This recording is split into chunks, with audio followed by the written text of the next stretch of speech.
Stocks, securities, index funds, cryptocurrency. It's never been easier for the average person to invest in the stock market thanks to the rise of commission-free trading brokerages like Robinhood, a mobile app available on any smartphone. Robinhood offers its users the ability to purchase stocks, ETFs, cryptocurrency, and even trade options, all with zero commissions or fees. The widespread popularity and use of Robinhood has forced more traditional brokerages like TD Ameritrade and Fidelity Investments to adopt similar zero-commission practices. Robinhood was seen as a focal point during GameStop's recent stock market explosion due to its ease of access and the increased availability of trading it allowed. This is big news, folks. I don't know if you saw this just happening, crossing the tape. GameStop announcing that it plans to sell up to 3.5 million shares. In the meantime, video game retailer GameStop is set to continue their head-spinning ascent today. Shares are now up more than 60% pre-market amid an ongoing battle between bullish day traders and hedge fund short sellers that have bet against the stock. GameStop shares have now risen some 700% year to date. So here's how it goes. Shares of the video game retailer GameStop have suddenly become a white-hot must-own, skyrocketing over the last week or so. Okay.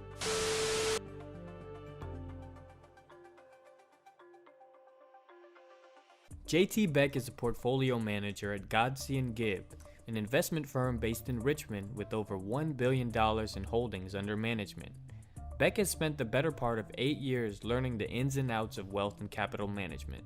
This is where Reddit and kind of the retail community came into play. They saw that the short interest on the stock, which is essentially, basically just how much of the shares outstanding are shorted. So they saw that it was a very heavily shorted stock and they wanted to do a short squeeze. So essentially, they came in and bought the stock and were bidding up the stock price, trying to get the short sellers to close their position. And by closing their short position, when you're selling the stock, you have to buy it back. So you're essentially creating, so it's called a squeeze because you're squeezing kind of the stock price up. Bolstered by the heavily trafficked Reddit page entitled Wall Street Bets, investors were able to pump GameStop's stock price from $15 a share to over $380 a share in the span of just 2 weeks. This sparked a wave of speculation, leading to share prices to quickly and substantially rise for many heavily shorted companies. Philip Olds is an accounting professor in the VCU School of Business and has worked at the school for the better part of 2 decades. With over 30 years of active investment experience, he doesn't seem to be buying the hype around GameStop. So GameStop, when it just kept going up for no good reason, there was no information whatsoever suggested GameStop should go up. So why did it keep going up? In finance, it's called the greater fool theory. Is that the argument is that, yes, the price is stupid, but there's a bigger fool than me who will pay me more for it, which is fine until the market collapses. In a historic move, brokerages like Robinhood and TD Ameritrade began restricting access to purchase shares and options contracts for GameStop, AMC, BlackBerry, and similarly inflated securities. This action was viewed by many as blatant market manipulation, an attempt by Robinhood to protect the hedge funds being most affected by the rise in share price. But why would Robinhood look out for the hedge funds?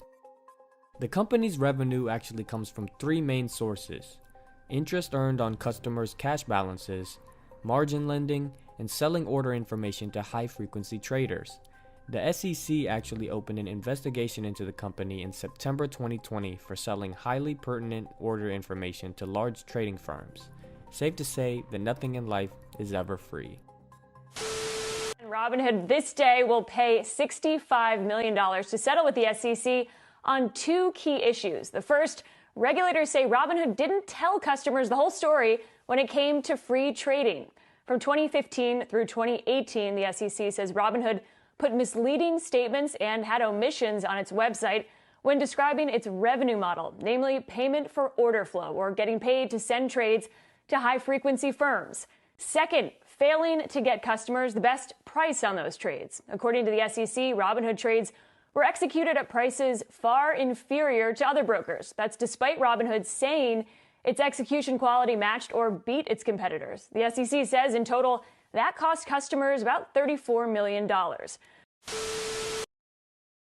During some of the most volatile yet profitable stock market conditions in American history, it begs the question, what makes investing so important? And what should a college student interested in joining the market do to set themselves up for success?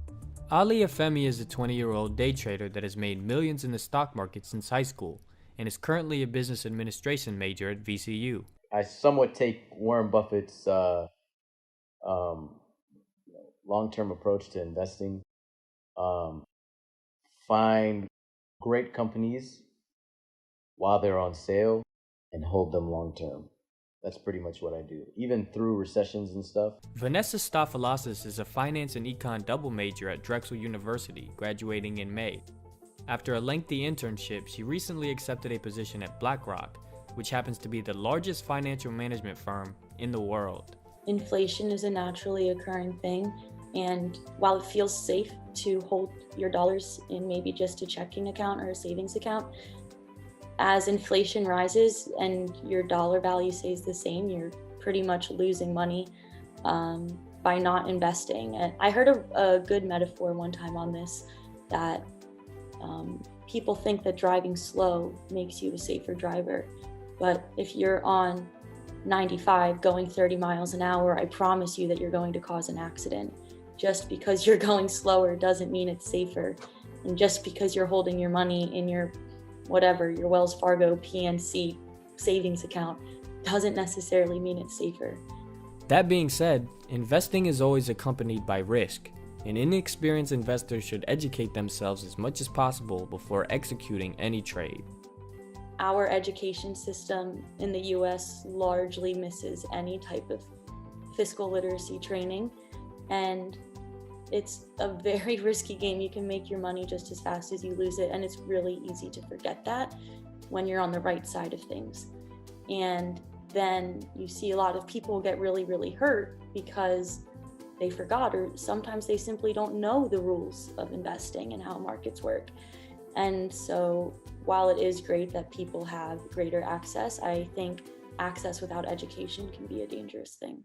Despite a global pandemic that initially erased 3 years worth of stock market gains in less than a month, the market was able to consolidate in the remainder of 2020 to post a 7.3% increase for the year. Historically, stock market returns have been about 7% year over year, dating all the way back to the early 1900s. I have no plans to sell stock right now because the market is high, because I don't know when it's going to go down. And whenever it does go down, it's going to go back up. I mean, the market rarely has 2 negative years in a row, and only twice in the history has it had 3 negative years in a row. One of those was 2000, 2001, 2002, after the dot-com crash. The other problem with the market now is if an investor takes their money out of the market, where do they put it? I mean, interest rates are just so low right now that you're almost better off, in my opinion. Obviously, I think I am better off because I'm not taking my money out, to just take the ride on the market, accept that it's going to go down, and believe, as I do, that it will go up. As college-aged investors begin dipping their feet in the market, they should be aware that they possess the most important factor when it comes to investing: time. There's a concept called the time value of money, which is kind of finance 101. And essentially, it pretty much just, in essence, states that the value of $1 today is worth more than $1 tomorrow, which essentially it's talking about how if you have the dollar today, you can invest it and make more money. So that's kind of the premise of investing in Finance 101. So I think it's very important for anybody to invest and to start as soon as they can, really. I'm going to tell you my 4 rules of saving for retirement, okay? Rule number 1, you need to start as early as possible. And so, your question is, when can you afford to do so? As early as possible, before you think you can. When I say saving, I'm really meaning investing. So as early as possible, and preferably no later than age 30. Second, you need to try to save 10% of your income. Now, you can make an argument for less than that, but I believe 10% is what you should shoot for. And if you save through tax-deferred accounts like a 401k or an IRA, then it's really not 10% after taxes. Third thing I think you should do is use a, obviously, broad-based, low-cost index fund, either an S&P 500 or a total stock market fund, one of those two. And the fourth thing you should do is leave it the hell alone, okay?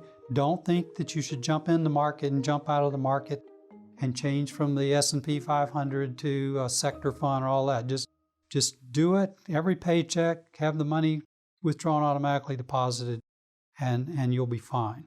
Despite the many risks and pitfalls of investing, in modern times it's proven as the only fail-proof way to guarantee financial security over the long term. I started with $2,500 and then I have $1.2 million, right? So when I stopped actually trading, I probably had about $450,000, and then the rest of it is just made through investing like long term.